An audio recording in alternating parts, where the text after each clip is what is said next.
감사합니다. 복을 빌어주신 분들 복 받으시기 바랍니다. 자, 오늘은 제가 말씀을 나누고 그리고 이어서 성찬을 하고 그리고 오늘 여러분 테이블도 이렇게 세팅해 놨는데 테이블 세팅해 놓은 이유가 뭐냐면 우리가 워크숍을 할 거예요. 워크숍을 하는데 또 어저께 여러분이 주문하신 맛있는 도시락이 준비되어 있습니다. 그래서 도시락을 같이 먹으면서 같이 또 이야기를 할까 합니다. 자, 오늘 같이 말씀을 나눌 텐데 제가 한 번 더 기도하고 같이 기도드리고 같이 말씀 보도록 하겠습니다. 기도하겠습니다. 하나님, 오늘 저희들에게 아주 특별한 예배를 주셔서 감사합니다. 우리가 오늘 2023년을 다시 한번 꿈꾸고 계획하는 그런 워크숍도 준비되어 있고 또 그 전에 우리가 정말 예수님을 기억하는 성찬의 시간도 가질 예정이고 무엇보다 하나님이 주시는 말씀을 같이 나누는 시간을 갖고자 합니다. 이 시간 저희들을 축복해 주시고 저희들의 마음을 열어주시고 전해지는 말씀이 우리들의 마음속에 심기기를 다시 한번 바라고 원합니다. 감사하고 예수님의 이름으로 기도했습니다. 아멘. 여러분, 연말이 되면은 항상 우리가 생각하는 것들이 있습니다. 지난 연말에 여러분들은 무엇을 생각하셨습니까? 지난 연말에 생각하신 게 무엇입니까? 2023년을 생각했어요? 네. 또 뭘 생각했습니까? 2022년을 생각했어요? 한 사람은 2022년을 생각하고 한 사람은 2023년을 생각하고 저는 뭘 생각했을 것 같습니까? 저만이 알겠죠? 하나님이 알고. 저는 지난해 연말에 2023년을 생각했어요. 2023년을 생각하면서 하나님과 시간을 보내는데 떠오르는 단어가 하나가 있었습니다. 그 단어가 무엇인지 오늘 설교 말씀의 제목은 하나님 우리를 회복시켜 주십시오라는 제목으로 같이 말씀을 나누고자 합니다. 오늘 설교 말씀의 제목은 하나님 우리를 회복시켜 주십시오라는 제목으로 말씀을 나누고자 합니다. 제가 지난해 연말에 떠올랐던 단어가 무슨 단어냐면 여러분들 알 수 있는 것처럼 여기 알 수 있는 것처럼 회복이라는 단어였어요. 회복이라는 단어의 의미를 보니까 원래의 상태로 돌이키거나 원래의 상태를 되찾는 것, 영어로는 recovery라고 이야기를 합니다. 그래서 회복이라는 단어가 저한테는 떠올랐어요. 이 단어와 더불어서 같이 떠올랐던 말씀이 있는데 오늘 같이 볼 말씀은 시편 80편에 있는 말씀입니다. 시편 80편을 같이 펴주시겠습니까? 시편 80편을 펴는데 시편을 보면은 우리가 대개 저자가 누구라고 생각합니까? 다윗이라 생각하죠. 근데 다윗만 시편을 쓴 것이 아니라 많은 사람들이 시편을 썼는데 그 중에 시편을 쓴 사람 가운데 특별한 사람이 하나 있습니다. 누군지 아삽이라는 사람입니다. 시편 80편은 아삽이라는 사람이 쓴 시인데 이 아삽은 백성들을 대표하여서 성전 앞에서 하나님을 찬양하는 사람 그리고 하나님 전에서 찬송하는 사명을 감당했던 레위 사람입니다. 이 아삽이라는 이름은 함께하는 자라는 의미가 있는 그런 사람인데 이 사람이 쓴 시가 시편에 몇 편이 있습니다. 그 가운데서 오늘 볼 내용은 시편 80편인데 80편의 내용을 참 어떻게 보면은 슬픈 내용이에요. 왜냐하면 시편 80편은 공동체의 실패를 다루고 있는 시이기 때문입니다. 북이스라엘과 남유다가 있었는데 북이스라엘이 멸망을 했어요. 그 멸망했던 것들에 대해서 보면서 이 시인이 시편으로서 하나님에게 올리는 그런 마음이 담겨 있는 겁니다. 여러분 상상해 보세요. 여러분은 이 대한민국이 망하는 걸 생각해 본 적 있으십니까? 나라가 망하면 어떡하지? 생각해 봤어요? 혹시 여러분의 살고 있는 공동체, 여러분이 다니고 있는 직장이 망한다. 생각해 본 적 있으십니까? 경험 있는 분도 있으실 것 같고요. 여러분 나라가 특별히 사랑하는 공동체가 몰락하는 모습을 보았을 때 어떨 것 같습니까? 사랑하는 관계들이 막 깨지고 무엇인가 그간에서 있었던 일들이 벌어질 때 그 내용이 담겨 있는 게 시편 80편이라고 볼 수 있습니다. 시편 80편 1절 2절 말씀을 같이 보도록 할게요. 앞에 있는데요. 같이 한번 읽어보시겠습니까? 이스라엘의 목자이신 주님, 같이 한번 읽어봅시다. 시작. 이스라엘의 목자이신 주님, 우리를 양떼처럼 인도하시는 주님, 귀를 기울여 주십시오. 그 위에 앉으신 주님, 빛으로 나타나 주십시오. 에프라임과 베냐민과 므낫세 앞에서 주님의 능력을 펼쳐 주십시오. 우리를 도우러 와 주십시오. 1절 2절에서 이스라엘의 목자이신 주님이라고 이야기합니다. 하나님을 가리켜 이스라엘의 목자라는 표현을 씁니다. 이스라엘이 망했지만 우리를 기억해 주십시오, 우리를 도우러 와 주십시오 라고 이야기를 하고 있습니다. 왜 북이스라엘이 망하겠다고 알 수 있냐면 여기 2절에 나와 있는 에브라임과 베냐민과 므낫셋은 북이스라엘에 있던 지파였습니다.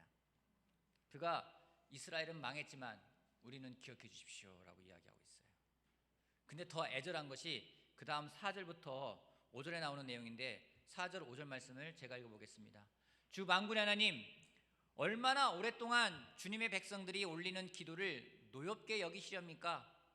주님께서 그들에게 눈물의 빵을 먹이시고 눈물을 물리도록 마시게 하셨습니다. 여러분, 혹시 눈물 젖은 빵이라는 것을 먹어본 적 있으십니까? 우리 이야기하죠. 정말 나의 상태가 힘들 때, 내가 어려울 때 그때 하는 말이 그겁니다. 눈물 젖은 빵을 먹었다라고 이야기를 합니다. 혹시 정말 여러분 눈물 젖은 빵을 먹어본 적 있으십니까? 네. 눈물을 흘리면서 빵을 먹었다는 얘기예요. 그죠? 네. 근데 그들의 마음이 얼마나 슬픈지 눈물을 물리도록 마시게 하셨습니다라고 아주 어려운 마음을 토로하고 있습니다. 근데 더한 게 뭔지 아십니까? 6절 말씀 같이 한번 읽어볼까요? 6절 우리를, 자 시작.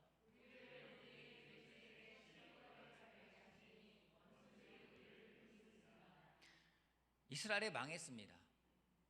주변 나라들이 그 땅을 차지하기 위해서 다투는 형세를 지금 볼 수 있습니다.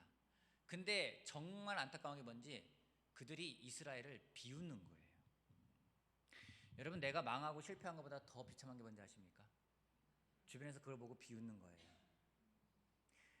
지금 나라가 망한 것도 힘든데 주변 국가들이 비웃고 있어요. 사람이 정말 힘든 것은 하던 일이 망해서가 아닙니다. 물론 힘들지만 주변 사람들의 반응이 더 힘들게 할 때가 있습니다. 여러분, 제가 어릴 때 어머님이 제가 실수하잖아요. 뭘 잘못하고 오잖아요. 그럼 저희 어머님이 항상 한 게 뭐라 하냐면 아휴, 야 남북으로 어떻게 사냐, 남북으로 어떻게 사냐고 말씀하셨어요. 고난보다 더 힘든 것이 무엇인지 주변에서 제대로 알지도 못하면서 수군거리면서 막 비웃는 거예요. 너 그럴 줄 알았다. 여러분, 그 말 들으면 어떻습니까? 내가 그럴 줄 알았어. 부모님도 절대 그럴 때 있어요. 너 그럴 줄 알았다. 너무 속상해요. 그런데 꼭 이런 어려운 시간만 있었던 것은 아닙니다. 시편 저자가 기억하는 게 있어요. 8절부터 11절까지 읽어보겠습니다. 주님께서는 이집트에서 포도나무 한 그루를 뽑아오셔서 문 나라를 몰아내시고 그것을 심으셨습니다. 땅을 가꾸시고 그 나무의 뿌리를 내리게 하시더니 그 나무가 온 땅을 채웠습니다. 산들이 그 포도나무 그늘에 덮이고 울창한 백향목도 그 가지로 뒤덮였습니다. 그 가지는 지중해까지 뻗고 새수는 유프라테스 강에까지 뻗었습니다. 출애굽을 말하는 거예요. 이집트에서 포도나무 한 그루를 하나님이 뽑아 오셨고 가나안에 있는 문 나라들을 몰아내시고 그것을 거기에 심었다고 합니다. 출애굽을 시키고 가나안 땅에 정착해서 다윗과 솔로몬 시대에 번영했던 때를 이야기를 하고 있는 겁니다. 여러분, 이런 생각을 하면 어떨까요? 그런 때 옛날이 얼마나 영광스러웠는지, 옛날이 얼마나 좋았는지를 이야기할 때가 있습니다. 그 얘기 뭔지 아십니까? 여러분, 옛날이 참 좋았어 하는 사람들의 특징이 있어요. 뭐 어떤 특징이 있죠? 지금은 안 좋은 거예요. 지금 좋은 사람은 옛날 얘기 안 해요. 지금이 괴로우니까 내가 옛날에 얼마나 잘 나갔는지 알아? 지금 시편 저자가 그러는 거예요. 나라가 망했어요. 그러니까 옛날에 하나님 우리를 정말 출애굽시켜가지고 가나안 땅에 들어가서 정복하고 얼마나 놀라운 나라였습니까? 산들이 그 포도나무의 그늘에 덮이고 울창한 백향목도 그 가지고 덮었다고 완전히 지배했다는 얘기를 하고 있는 거예요. 그런데 지금 상황은 어떻습니까? 12절, 13절 한번 읽어보겠습니다. 같이 읽어볼게요. 그런데 시작.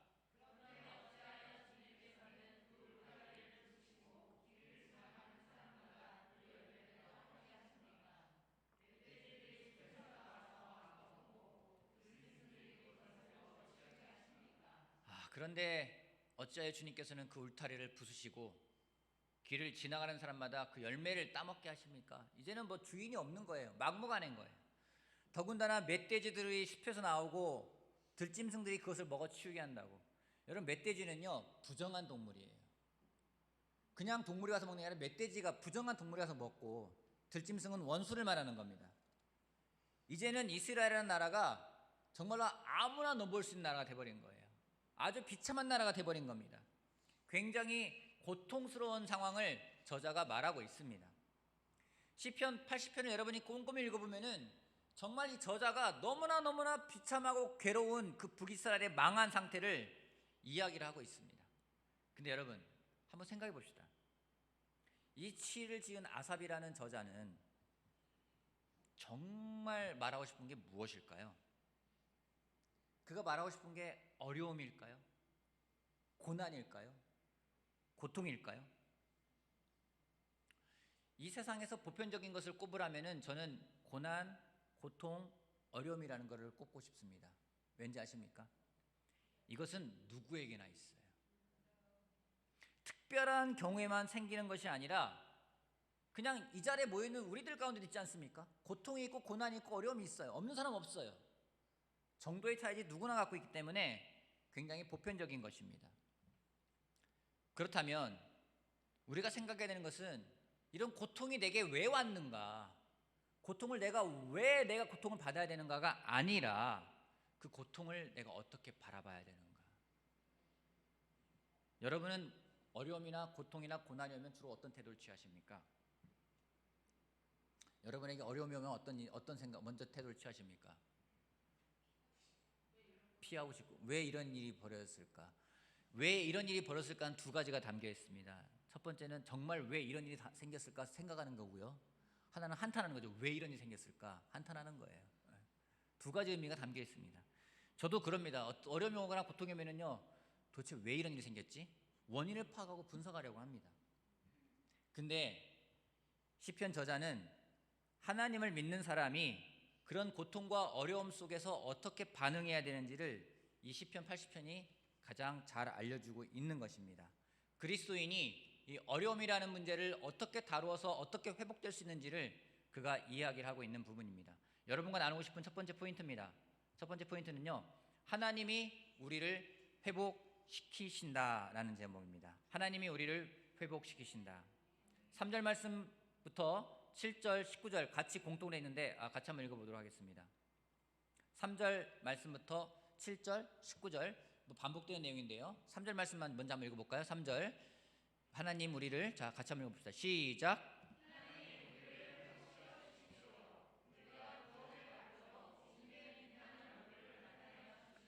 하나님 북이스라엘이 망했습니다. 그 다음에 저자가 하는 말이 뭔지, 하나님 우리를 회복시켜 주십시오. 그가 하나님에게 구하는 것은 회복입니다. 고통을 받고 있는 가운데 하나님 저 적들을 물리쳐 주세요. 내가 먹을 게 없습니다. 저한테 먹을 걸 주세요. 평안함을 주세요. 이 문제를 해결해 주세요라고 말하는 것이 아니라 그가 구하고 있는 것은 뭔지, 하나님 우리를 회복시켜 주십시오 라고 이야기를 하고 있어요. 저자는 또한 이야기합니다. 7절에서도 계속 이야기합니다. 만군의 하나님 우리를 회복시켜 주십시오. 우리가 구원받을 수 있도록 주님의 빛나는 얼굴을 나타내 주십시오. 아까 이전에 뭐라 했습니까? 눈물이 그치지가 않았고 질리도록 눈물을 마시게 했다고 이야기를 하고 있어요. 그 가운데 하나님 내 눈물 좀 닦아주세요가 아니라 하나님 우리를 회복시켜 주십시오. 주님의 빛나는 얼굴을 나타내야 주십시오. 19절에서는 만군의 하나님이라고 부르면서 같은 말로써 우리를 회복시켜 주십시오 라고 회복을 요청하고 있습니다. 아삽은 고통이라는 문제가 어디서 왔는지 정확하게 알고 있는 사람이었어요. 우리에게 좀 전에 말했듯이 고통은 항상 존재합니다. 그리스도인이 고통에 대하는 태도는 그 고통의 문제를 해결하기 위해서 기도도 해야 합니다. 하나님에게 구해야 돼요. 중요하고 필요한 부분입니다. 하지만 그보다 더 먼저 구해야 되는 것이 무엇인지, 먼저 돌아봐야 되는 것은 하나님과 나와의 관계라는 겁니다. 그 점검이 회복할 수 있는 방법이라고 시편 기자는 이야기하고 있습니다. 예전 우리가 시간을 보낼 때 마음이 좋지 않다, 아니면 어떤 문제가 있다, 고민이 있다 할 때 제자 훈련을 도와주는 사람하고 같이 만나서 이야기를 나눌 때가 있습니다. 그러면 꼭 듣는 질문이 있어요. 뭐였죠? 마음이 안 좋아요. 그러면은 꼭 듣는 말이 있어요. 말씀은 잘 보니? 또 뭐 말 듣습니까? 그쵸? 하나님 관계는 어떠니? 정말 많이 들었거든요. 내가 어떤 문제가 있어가지고 괴로워가지고 갔는데 다 들은 다음에 그래 그렇구나. 그 다음에 하는 말이 근데 요즘 하나님 관계는 어떠니? 이렇게 물어봐요. 완전 동문서답 아닙니까? 그땐 좀 화가 나고 짜증이 나요. 나는 괴로워 죽겠는데 하나님 관계 왜 물어봐? 그 얘기 들거든요. 근데 이 모든 것의 시작이 하나님으로부터 시작된다는 것을 알게 되면 그 질문은 정말 좋은 질문이에요. 어떤 사람이 고통의 문제를 갖고 왔을 때 생각해 보세요. 여러분이 막 괴로워가지고 나 회사에서 이런 일이 있어가지고 너무 힘들어가지고 내가 막 화가 나고 막 분노가 일고 막 그럴 때 와가지고 그렇구나. 근데 하나님 관계 어떠니? 생뚱맞잖아요. 근데 그 질문이 답인 거예요. 그 질문이 답인 거예요.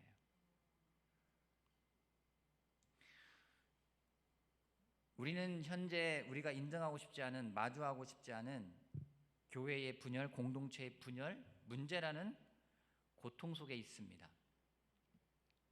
여러분, 하나님은 이 시간을 우리한테 왜 허락하신 걸까요? 하나님은 허락하셨어요. 하나님은 이 시간을 왜 우리한테 허락하신 걸까요? 하나님이 이 시간을 통해서 우리에게 말씀하고 싶으신 것이 무엇일까요? 문제가 있고 다툼이 있고 갈등이 있고 저마다 원인을 찾고 분석하고 대안을 내놓습니다. 어떤 사람은 규정을 만들어야 된다, 시스템을 갖춰야 한다라고 이야기를 합니다. 필요할 수 있고 어떤 부분은 필요한 말입니다.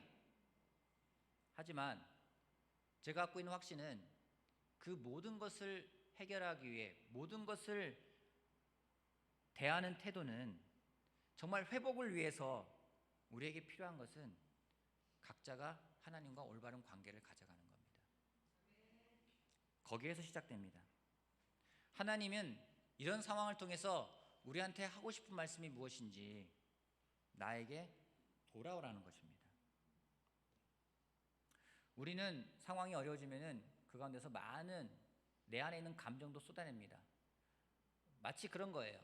홍수가 나서 강물이 불어날 때 공장에서 오폐수가 같이 쏟아내듯이 어려운 환경 속에서, 힘든 환경 속에서 보면은 내 안에 있는 감정들도 같이 쏟아냅니다. 여러분, 그렇게 하는 것은 성경적인 방법이 아니에요. 하나님에게 가서 쏟아내면 됩니다. 고백하면 되는 겁니다. 그랬을 때 하나님은 그 마음을 보시고 우리와의 관계를 다시 회복하고자 할 때 하나님은 회복시켜 주십니다. 어쩌면 하나님보다 우리가 더 소중하게 여기는 것들이 있는지 모르겠어요. 우리의 관계, 우리가 쌓아왔던 역사, 전통, 그런 것들이 자랑인지 모르겠습니다. 근데 하나님은 정말 중요한 게 무엇인지를 이야기하고 있습니다. 이스라엘이 출애굽하여서 흥하고 정말 놀랍게 성장했지만은, 하지만 하나님은 그들이 그걸 자랑하는 것이 아니라 정말 하나님과의 관계가 망가지면 모든 것이 끝이라는 것을 다시 한번 말씀하고 계십니다. 오늘 여러분은 하나님과의 관계를 어떻게 맺어가고 계십니까? 오늘 여러분은 하나님과 어떤 관계를 맺어가고 있습니까? 좀 다른 질문 해볼까요?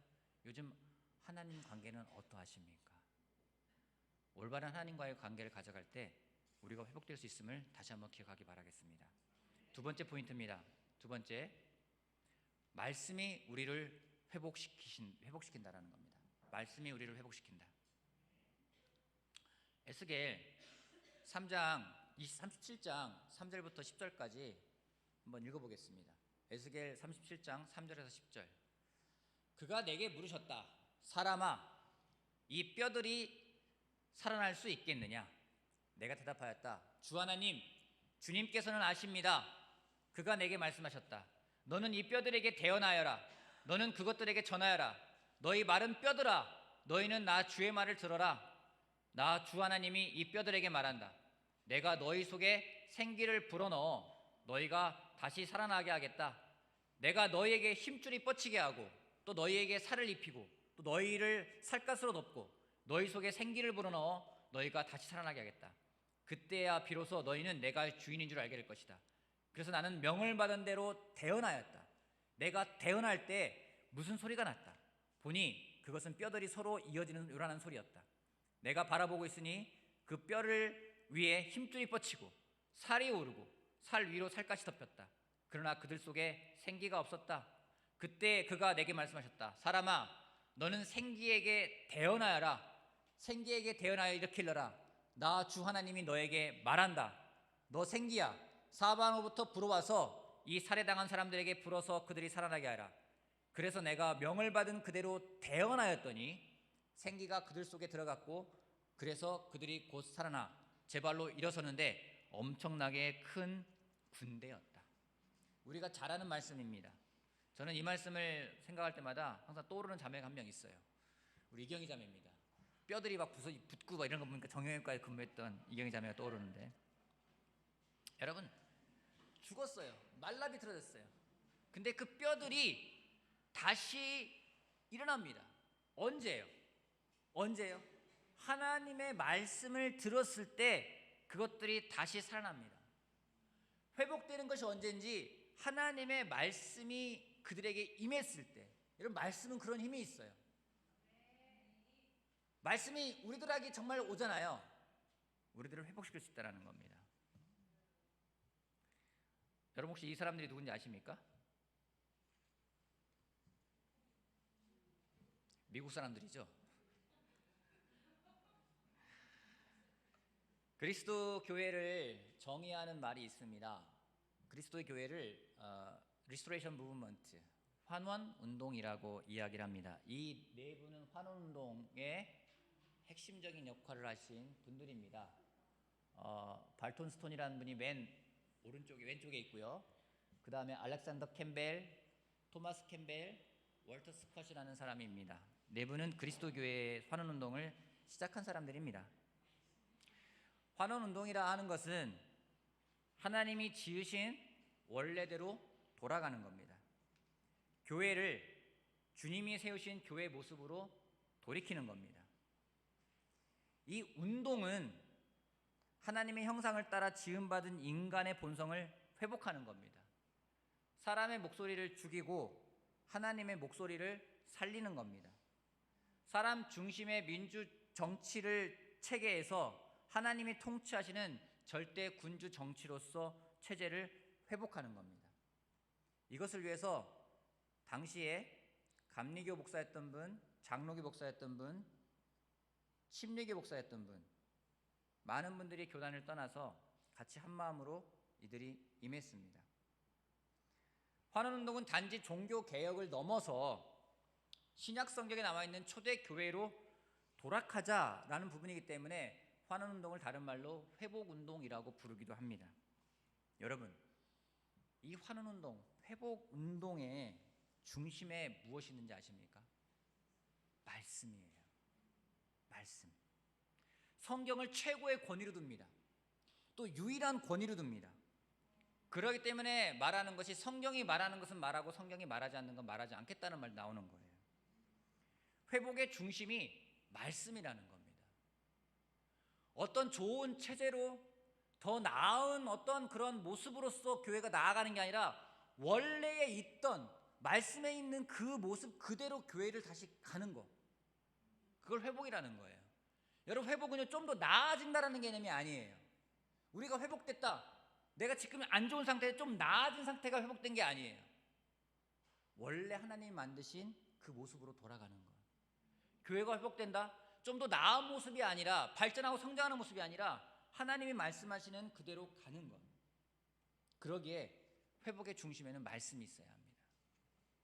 저는 일산 제자 그리스도 교회가 하나님의 말씀으로 회복되길 바랍니다.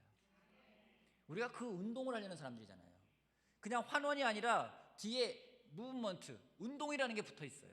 움직인다라는 거예요. 말씀에 세워지지 않으면 모든 것은 무너지게 돼 있습니다. 여러분의 삶도 마찬가지입니다. 여러분의 삶이 하나님의 말씀 위에 서 있지 않는다면 그 삶은 무너지게 돼 있습니다. 여러분의 가정이 어떻게 회복될 수 있을까요? 여러분의 관계가 어떻게 회복될 수 있었을까요? 우리 교회는 어떻게 회복될 수 있을까요? 방법은 하나입니다. 하나님의 말씀밖에 없습니다. 말씀 이외에 많은 좋은 논리가 있을 수 있겠지만 그것이 교회를 회복시키는 것은 아닙니다. 다시 한번 하나님의 말씀으로 회복되는 여러분이 되길 바라겠습니다. 세 번째 포인트입니다. 세 번째는요, 십자가 앞에 설 때 회복될 수 있다라는 겁니다. 십자가 앞에 설 때 회복될 수 있다. 우리가 잘 아는 내용입니다. 예수님이 이 땅에 오신 목적은 우리를 회복시키기 위함이었습니다. 하나님과 관계를 회복시키는 것. 우리를 회복시키기 위해서 예수님이 하신 것은 무엇인지 십자가를 지시는 것이었습니다. 우리 또한 회복을 원한다면 그 십자가 앞에 올바르게 서는 것이 필요합니다. 여러분의 삶이 회복됐던 경험이 있습니까? 이 자리에서 세례받은 사람이라면 누구나 한 번씩은 경험이 있을 거예요. 회복됐던 경험. 그리스도인이라면 누구나가 한 번씩은 경험이 있습니다. 여러분 그때 어떻게 회복됐습니까? 어떻게 회복됐어요? 말씀을 듣고 십자가에 반응을 할 때 그때 다시 회복되는 경험을 했어요. 놀랍게 무슨 지식이 들어가서 그런 게 아니에요. 하나님이 우리와 함께 하심을 믿고 그분의 말씀을 내가 듣고 믿음이 생기고 그 다음에 십자가에 반응했을 때 우리가 회복되었습니다. 당시 교회는 외형적으로 놀랍지가 않았습니다. 저는 그렇게 경험하지 못했지만 화장실 앞에서 주일학교 했단 말도 있어요. 그 정도로 열악했습니다. 하지만 우리의 십자가에 대한 사랑과 열정은 뜨거웠습니다. 그 십자가가 우리를 회복시켰습니다. 회복될 수 있는 방법은 십자가밖에 없습니다. 그 앞에 나아가서 나를 십자가에 죽이고 새로운 사람으로 태어났을 때 그때 진정한 회복이 있음을 우리가 기억했으면 좋겠습니다. 우리가 회복해야 될 것들이 있다면 바로 십자가의 영성을 회복하는 게 필요합니다. 말씀을 마무리하겠습니다. 여러분, 하나님, 말씀, 십자가, 여러분 이걸 기억했으면 좋겠어요. 어떻게 내 삶이, 내 가정이, 내가 속한 공동체가 다시 회복될 수 있을까? 하나님밖에 없습니다. 말씀밖에 없습니다. 여러분 하나님께 나아가시길 바랍니다. 말씀에서 답을 찾길 바랍니다. 말씀에 답이 있어요. 다 있어요. 우리가 모를 뿐이지 말씀에 답이 다 있습니다. 말씀을 찾길 바랍니다. 그리고 나를 죽이기 위해서 십자가로 나아가시길 바랍니다. 하나님께 나아가 말씀에서 답을 찾고 십자가 앞에 쓸 때 우리가 했던 기도를 하나님이 들어주실 겁니다. 하나님, 우리를 회복시켜 주십시오. 하나님이 그 기도에 응답하실 겁니다. 회복을 경험하는 여러분들이 되길 바라면서 오늘 말씀을 마치겠습니다.